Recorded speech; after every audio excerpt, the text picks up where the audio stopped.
Hello everyone, welcome to crack UPSC and MPPSC examination. I hope आप सभी अच्छे होंगे और अच्छे से अपनी पढ़ाई कर रहे होंगे। आज हम 14 जून के करंट अफेयर डिस्कस करेंगे जो कि हमारे प्रीलिम्स के लिए बहुत ही इंपॉर्टेंट हो सकते हैं। तो सबसे पहला जो इम्पॉर्टेंट फैक्ट है वो क्या है, रमन मैग्सेसे अवार्ड 2020 का कैंसिल हो चुका है क्योंकि कोविड-19 पैंडेमिक है। ठीक है, तो ये ऐसा नहीं जो पहली बार ही कैंसिल हुआ है, इसके पहले भी 2 बार हो चुके हैं। तो वो पहली बार कब हुआ था, 1970 यानी 1970 में फाइनेंशियल क्राइसिस के कारण ये कैंसिल हुआ था। दूसरा वहीं पे 1990s में यानी 1990 में। ठीक है, और अब तीसरी बार कब हुआ, 2020 में। ठीक है, लेकिन इसमें हमारा जीएस भी क्या है वो हमें थोड़ा सा पढ़ लेना चाहिए, है ना। तो जीएस के पर्सपेक्टिव से हमारे लिए इम्पोर्टेंट ये है कि एशिया का नोबेल पुरस्कार रमन मैग्सेसे अवार्ड को कहा जाता है। ठीक है, वहीं पे यह अवार्ड बिना किसी भेदभाव के दिया जाता है। यहाँ पे किसी तरह का जाति लिंग के आधार पर भेदभाव नहीं किया जाता। ठीक है, अब ये जो अवार्ड है, यह अवार्ड फिलीपींस के राष्ट्रपति रमन मैग्सेसे, ठीक है, जो कि 1953 से 1957 के मध्य में रहे थे। ठीक है, उन्होंने इस अवार्ड का जो गठन किया था वो एक ग्रुप के साथ किया था। मतलब कि न्यूयॉर्क में रॉकफेलर ब्रदर्स फंड था एक, और प्लस फिलीपींस गवर्नमेंट, दोनों ने मिलकर ही इसकी स्थापना की थी 1957 में। ठीक है, लेकिन ये भी इम्पोर्टेंट हो सकता है कि ये जब स्थापना हो गई तो सबसे पहले ये मैग्सेसे अवार्ड मिला किसे, तो ये अवार्ड मिला सबसे पहले विनोबा भावे को। तो विनोबा भावे जी को 1958 में मिला। ठीक है, लेकिन अगर यह प्रश्न उठता है कि एशिया में किस कंट्री को सबसे पहले मिला, तो किसको मिला, इंडिया को मिला। ठीक है, आई होप ये क्लियर होगा। नेक्स्ट है आपका जो इम्पोर्टेंट है, जो बहुत ही ज़्यादा न्यूज़ में था, बॉर्डर रोड ऑर्गेनाइजेशन। ठीक है, इसे हम डिटेल में डिस्कस करेंगे, लेकिन जो करंट में है वो हम पहले जान लेते हैं। तो बॉर्डर रोड ऑर्गेनाइजेशन के अंतर्गत 4 प्रोजेक्ट चल रहे हैं इन अरुणाचल प्रदेश। अरुणाचल प्रदेश आपको पता होना चाहिए कि नॉर्थ ईस्ट का एक स्टेट है। ठीक है, जिसकी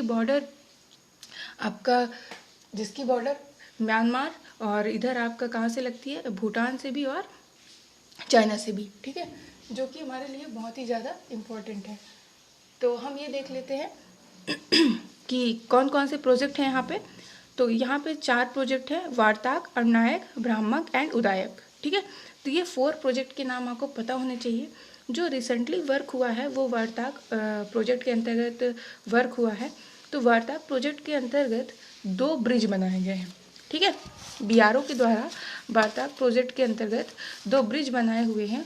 वो ब्रिज में कौन कौन से ब्रिज हैं, पहला ब्रिज है आपका तवांगचू, ठीक है, जो कि और दूसरा क्या है आपका सूखा ब्रिज। ठीक है, तो जो पहला ब्रिज है आपका क्या है, तवांगचू ब्रिज, और दूसरा क्या है, सूखा ब्रिज। ठीक है, तो जो तवांगचू ब्रिज है ये कहाँ पे है, ये तवांगचू ब्रिज तवांग डिस्ट्रिक्ट जो कि अरुणाचल प्रदेश में है, उस पर तवांगचू रिवर पे स्थित है। ठीक है, मतलब बनी हुई है, जो कितना 50 मीटर लंबा है, ये हमें पता होना चाहिए।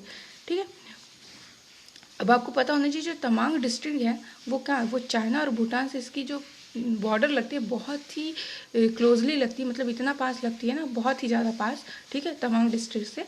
तो ये हमारे लिए थोड़ा सा अच्छा है ना। एक तरह से हम अपने लिए सिक्योरिटी और सारी चीज़ें जो हम इंफॉर्मेशन लेते हैं वो हमारे लिए अच्छा है। ठीक है, तो अब थोड़ा सा हम देख लेते हैं मैप के थ्रू। आई होप ये थोड़ा सा क्लियर होगा। यहाँ पे मैंने आपको बताया कि ये साइड जो आपका क्या है, ये अरुणाचल प्रदेश का पूरा साइड है। ठीक है, और ये आपको पता होना चाहिए कि इस वाले कॉरिडोर से हम नॉर्थ ईस्ट में ऐड होते हैं। ठीक है, बहुत ही ज़्यादा एक सिंगल कॉरिडोर होता है, एक इतना पतला सा ये रास्ता है कि हम इसे क्या बोलते हैं, चिकन नेक, जिसका नाम दूसरा क्या है, सिलीगुड़ी कॉरिडोर। ठीक है, यहाँ से हम ऐड होते हैं नॉर्थ ईस्ट में। अरुणाचल प्रदेश फिर नागालैंड है ना, ऐसे यहाँ पे आपको स्टेट पता होने चाहिए। और यहीं पे आपको पता होना चाहिए इस वाले लेवल पे तो आपका असम है ना।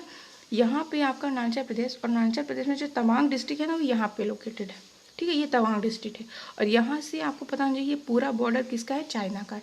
तो आप देख सकते हो कितना पास में है। और यहीं पे ये क्या है आपका भूटान, तो भूटान से तो हमारे रिलेशन अच्छे हैं। ठीक है, तो ये अच्छी बात है, लेकिन चाइना से उतने नहीं है, जो कि अभी बहुत ही ज़्यादा गर्मा गर्मी फैली हुई है ना। तो हमारे लिए लोकेशन बहुत अच्छा है, और हमने अगर ये जो ब्रिज बनाया है, ये ब्रिज भी बहुत ही ज़्यादा क्या है, इम्पॉर्टेंट है। ठीक है, 50 मीटर का लंबा है, ज़्यादा लंबा नहीं है, 50 मीटर का ही है ना। तो तवांगचू रिवर यहाँ स्थित है तवांग डिस्ट्रिक्ट में, और एक और रिवर है यहाँ पे। ठीक है, तो उस पर ही हम बात कर लेते हैं। ये आप थोड़ा सा मैप देख लीजिएगा, ये भूटान है और यहाँ से आपको पता होना चाहिए सिक्किम, और सिक्किम के बाद ये जो कनेक्शन हो रहा है यहाँ पे बहुत ही पतला सा रास्ता है, ठीक है, जिसको हम क्या बोलते हैं, चिकन नेक, है ना, सिलीगुड़ी कॉरिडोर, ठीक है। आई होप ये क्लियर होगा मैप के थ्रू। तो अब हम देख लेते हैं जो तवांचू ब्रिज है उसके बारे में, है ना। तो जो अच्छा हाँ, तवांग डिस्ट्रिक्ट जो है ना, इसमें 2 इंपॉर्टेंट रिवर है जैसा कि मैंने आपको बताया। पहला क्या है, तवांचू, एंड दूसरा क्या है, नामजियांग, ठीक है। ये दोनों ही नामजियांगचू एंड तवांगचू दोनों ही रिवर में Arunachal Pradesh government and Indian government यानी कि भारत सरकार और अरुणाचल प्रदेश सरकार दोनों ही मिल करके यहाँ पे हाइड्रो पावर जनरेशन का काम करना चाहती थी, लेकिन जो चाइना की एनजीओ है वो इस काम को करने के लिए पूरा का पूरा वो परमिशन नहीं दे रही थी, प्रॉब्लम क्रिएट कर रही थी। आपको पता होना चाहिए कि आज भी अभी भी अरुणाचल प्रदेश के जितने भी लोग हैं उन्हें चाइना ये बोलता है कि आप फ्री में बिना वीज़ा के आप चाइना आ सकते हो, आपका कोई भी वीज़ा नहीं लगेगा, और अरुणाचल प्रदेश को अपना ही हिस्सा मानता है, ठीक है, जो कि हमारे लिए बहुत ही ख़राब बात है ना, कि हमारे देश के लोगों को और हमारी सीमा के अंदर ये बातें हो रही हैं, है ना। तो ये आप इसको समझ सकते हैं। इसलिए यहाँ पे उन्होंने क्या किया, थोड़ा सा प्रॉब्लम क्रिएट किए, है ना, इसलिए उनके एनजीओ के द्वारा ये काम हो नहीं पाया, है ना, जबकि हमने इसके लिए बहुत ज़्यादा फोर्स किया, हालांकि अभी भी इसमें काम है ना, बात चल रही है, ठीक है। वहीं पे जो दूसरा प्रोजेक्ट डेवलप किया गया है वार्ताक के अंदर, तो क्या है, सूखा ब्रिज, है ना। तो ये सूखा ब्रिज जो वार्ताक प्रोजेक्ट के अंतर्गत है, तो सूखा ब्रिज कहाँ स्थित है, ये सूखा नाला है ना, इन वेस्ट कामेंग डिस्ट्रिक्ट, ठीक है। तो वेस्ट कामेंग डिस्ट्रिक्ट भी कहाँ है, अरुणाचल प्रदेश में, ठीक है। तो इसकी जो लंबाई है वो कितनी है, 45 मीटर, है ना, 45 मिनट की ही है, ज़्यादा नहीं, 45 मीटर की ही है, ज़्यादा नहीं है ना। तो ये भी कहाँ स्थित है, अरुणाचल प्रदेश में, ठीक है। आई होप इतना क्लियर होगा।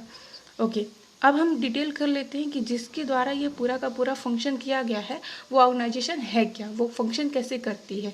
तो हम जान लेते हैं बॉर्डर रोड ऑर्गेनाइजेशन, जो कि हमारे लिए इम्पॉर्टेंट है, और इससे अभी लास्ट ईयर यूपीएससी के प्रीलिम्स में क्वेश्चन बना था, है ना, आप एक बार चेक कर लेना, आपको मिल जाएगा। तो जो बॉर्डर रोड ऑर्गेनाइजेशन है ये फाउंडेड कब हुआ था, 7 मई 1960 में, मतलब 7 मई 1960 को इसका गठन हुआ था, और फाउंडर कौन थे इसके, जवाहरलाल नेहरू जी थे, ठीक है। और हेड क्वार्टर आपको पता होना चाहिए, न्यू दिल्ली, ठीक है। तो नई दिल्ली इसका क्या है, मुख्यालय है। लेकिन यह बॉर्डर रोड ऑर्गेनाइजेशन का उद्देश्य क्या है, उद्देश्य ये है कि जैसे इंटरनेशनल नहीं, सिर्फ नेशनल, है ना, रोड का निर्माण करना, लेकिन इंटरनेशनल भी, अंतर्राष्ट्रीय जो भी हमारे पड़ोसी देश हैं उनके साथ भी इसके अच्छे रिलेशन है, और उसके लिए भी ये कार्य करता है। कभी हमें ये नहीं बोलना है कि बॉर्डर रोड ऑर्गेनाइजेशन सिर्फ इंडिया के लिए काम करता है, नहीं। यही प्रश्न आया था यूपीएससी में, और वहीं पे गलत हो गया था कि जो बॉर्डर रोड ऑर्गेनाइजेशन है वो अंतर्राष्ट्रीय स्तर पे कार्य करता है या नहीं। तो सबने सोचा कि ये तो मतलब भारत का है तो ये भारत के लिए काम करेगा, नहीं, ये अपने पड़ोसी देश, है ना, पड़ोसी देश जो हमारे हैं उनके लिए भी बॉर्डर रोड ऑर्गेनाइजेशन काम करता है, और ये रोड बनाने के लिए, है ना, पूरा प्रोजेक्ट के थ्रू कार्य करता है ना। आई होप आज का करंट अफेयर आपको क्लियर होगा। Okay, thank you for watching this video.